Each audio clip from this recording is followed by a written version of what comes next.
দেশনেত্রী বেগম খালেদা জিয়ার জানা যায় যে জনসমাগম হয়েছে, এটি স্পষ্টই প্রমাণ করে যে উনি দেশের মানুষের কতটা আপন ছিলেন। এবং এটা নিশ্চিতভাবে বলা যায় যে পুরো ঢাকার শহরই আজকে মানে জানাজার যে কাতার, সেটি নির্দিষ্টভাবে কেউ বলতে পারে না আসলে যে কোথায় গিয়ে শেষ হয়েছে। আমরা জানাজার শেষে সংবাদ মাধ্যমে দেখলাম যে মানিক মিয়া বিল্লি সমস্ত আশেপাশে এলাকা ছাড়িয়ে এখান থেকে মিরপুর 10, আপনার ধানমন্ডি 27-এ দেখলাম মানে কারণ বাজার, সে একদম শাহবাগ পর্যন্ত, মগবাজার পর্যন্ত। সুতরাং আমার কাছে মনে হচ্ছে, এবং এটি আস্তে আস্তে আরো স্পষ্ট হয়ে উঠবে, যে বাংলাদেশের ইতিহাসের সবচেয়ে বড় জানাজার সাক্ষী মনে হয় আজকে বাংলাদেশ হলো। খাবারের পছন্দ ভিন্ন হলেও মজার বেলায় সবাই এক। এবং উনি ওনার কফিনকে ঘিরে আপনি দেখেছেন এদেশের ডান বাম সকল ঘরানার মানুষ, সকল ঘরানার রাজনীতিবিদ, পেশাজীবীরা সবাই, আমরা যেরকম দেখেছি বাম সংগঠনের নেতাদেরকে, আবার দেখেছি যে ইসলামী দলগুলোর শীর্ষ নেতৃবৃন্দ তারা তার কফিনকে নিয়ে আগাচ্ছে। আবার বাংলাদেশি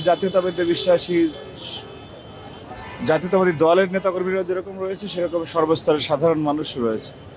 সুতরাং উনি যে বাংলাদেশি জাতীয়তাবাদের যে দর্শন, যে এখানে আপনার আমার সবার পরিচয় বাংলাদেশি, উনি বাংলাদেশি মানুষের নেতা হয়ে গিয়েছিলেন, তার প্রমাণ ওনার জানাজায় আজকে স্পষ্ট হলো। এবং নিঃসন্দেহে উনি বাংলাদেশের অভিভাবক হয়ে গিয়েছিলেন। তো একজন অভিভাবকের বিদায়ে ওই পরিবারে যতটুকু প্রভাব পড়ে, বেগম খালেদা জিয়ার বিদায়ে বাংলাদেশে সেরকম প্রভাব পড়েছে বলে প্রতীয়মান হচ্ছে। সুতরাং উনি যে গণমানুষের নেতা হয়েছিলেন ওনার কর্মের মাধ্যমে, এবং ওনার যে বক্তব্যগুলি আজকে এখানে দেখতেছিলাম যে সরকার থেকে বাজানো হচ্ছে, সেই বক্তব্যের মধ্যেও বারবার আমরা দেখেছি যে ওনার কথাগুলি কানে ভেসে আসছিল, যে বাংলাদেশের বাইরে ওনার কোনো ঠিকানা নেই, উনি যত কিছু হয় উনি বাংলাদেশ ছেড়ে যাবেন না। এগুলি মানুষকে স্পর্শ করেছে, এবং ওনার সে কথাগুলি উনি শেষ পর্যন্ত রেখেছেন।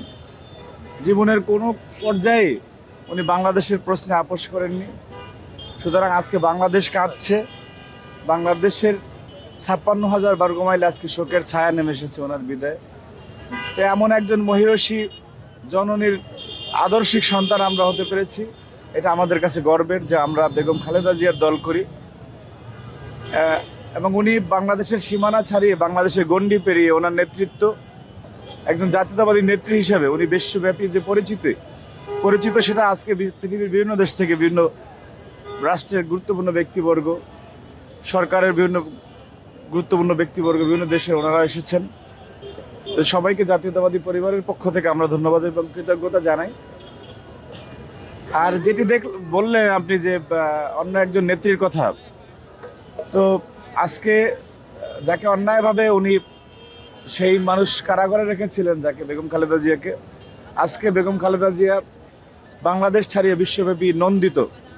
আর যিনি খালেদা জিয়াকে মিথ্যা অভিযোগ দিয়ে ষড়যন্ত্র করে জেলে রেখেছিলেন, তিনি আজকে নিন্দিত, তাকে আজকে দেশের মাটি ছেড়ে যাওয়া লেগেছে। সুতরাং নিয়তির খেলা এরকমেরই, যে আপনি দিন শেষে সত্য এবং সত্যের বিজয় অনিবার্য, সেটি বেগম খালেদা জিয়ার ক্ষেত্রে হয়েছে।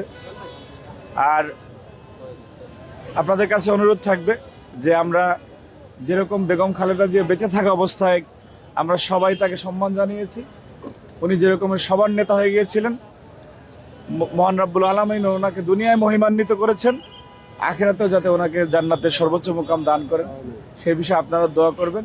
কারণ বেগম খালেদা জিয়া আমাদের সবার নেত্রী, গণমানুষের নেত্রী, সেখানে আপনাদের দোয়া প্রত্যাশা করছি যাতে মহান রাব্বুল আলামিন ওনাকে জান্নাত নসিব করেন। সত্য সবসময় ফলে যায়, সত্য উনি যেগুলি বলেছেন, যে উনি জানতেন যে উনি যদি আধিপত্যবাদী শক্তির বিরুদ্ধে কথা বলেন, এমনকি সাম্রাজ্যবাদী শক্তির বিরুদ্ধে উনি মামলাও করেছিলেন জাতিসংঘে, উনি জানতেন যে সেটি করলে ওনার জীবনের উপর দিয়ে কি দুঃসহ সময় নেমে আসবে, সেগুলি জেনে শুনেও কিন্তু উনি বাংলাদেশের প্রশ্নে আপোষ করেননি।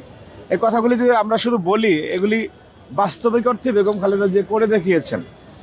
যখন সেই নাজিমউদ্দিন রোডের পরিত্যক্ত কারাগারে উনি ছিলেন, যেই কারাগারটিকে সরকার কর্তৃক আপনার পরিত্যক্ত ঘোষণা করে আসামিদেরকে অন্যত্র সরিয়ে নেওয়া হয়েছিল, সেরকম একটা জায়গায় 80 বছর বয়সে একজন মানুষকে রাখার পরেও সেখানে রেখেও তাকে অনেক প্রস্তাব দেওয়া হয়েছিল নির্বাচনে আসার জন্য, আপোস করার জন্য, কিন্তু তিনি আপোস করেননি।